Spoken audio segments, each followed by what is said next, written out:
But why didn't the historians keep writing about it? It was important in the early years. This was named in all the deeds. Why don't they keep writing about it?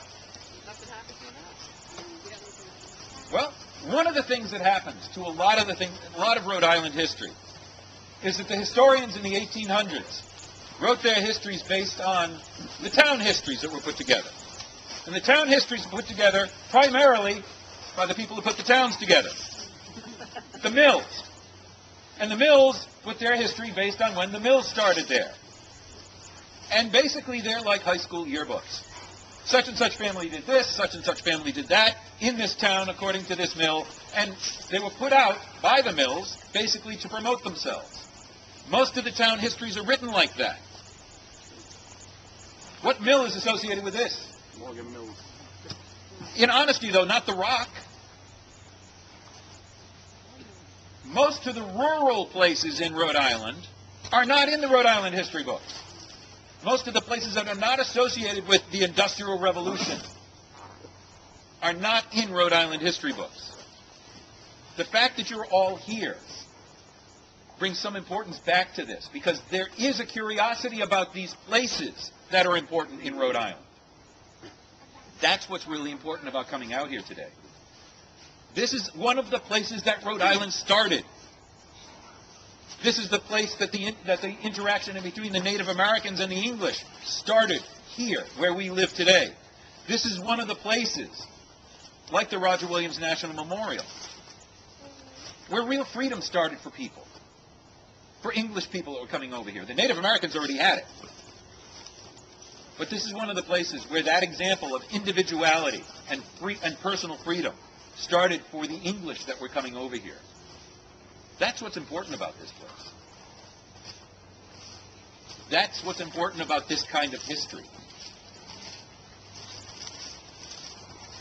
Does anybody have any questions? In the back there. What kind of rock is that? It's big. Not being a geologist, I'm not sure of the specific type, but it is a sedimentary type rock.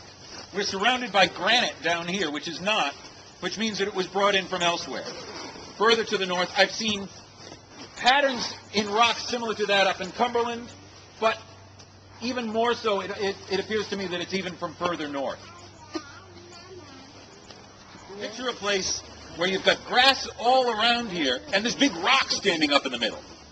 Where are you guys going to meet? Over the big rock. Yeah, I see. Make sense? Yes, sir. Was this path cleared out, or was this just in case traffic? Was this path cleared out? You just cleared this path out, right? Very difficult to get back here. Yeah. So it's just cleared out. Yeah.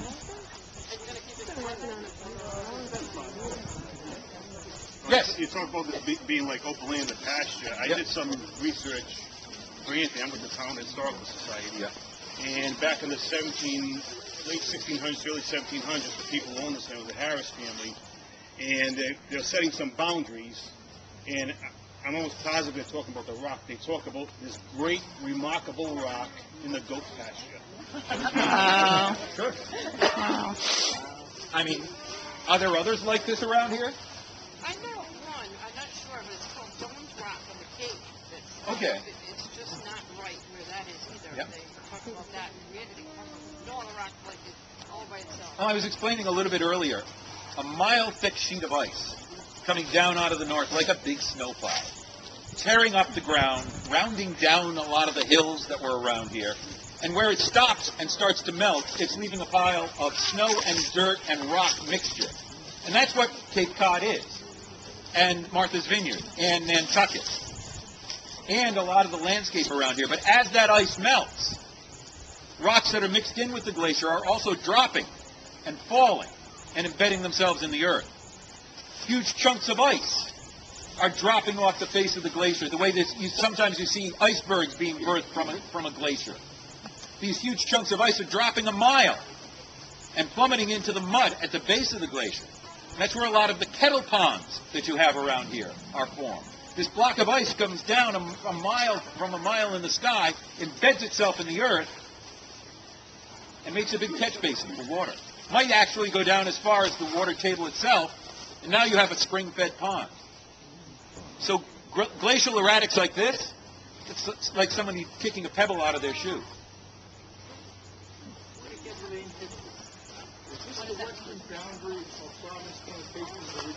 This is the second western boundary of Providence Plantations. Originally, it is New to Conconet Hill.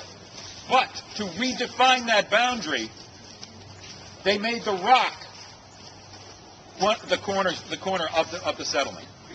And the name Hipses. I've heard various stories about it, and none of them seem really to fit right. It might be a corruption of an Indian name. It might be a personal name. I've heard Hesper's Rock that was shortened. Could be a lot of different things.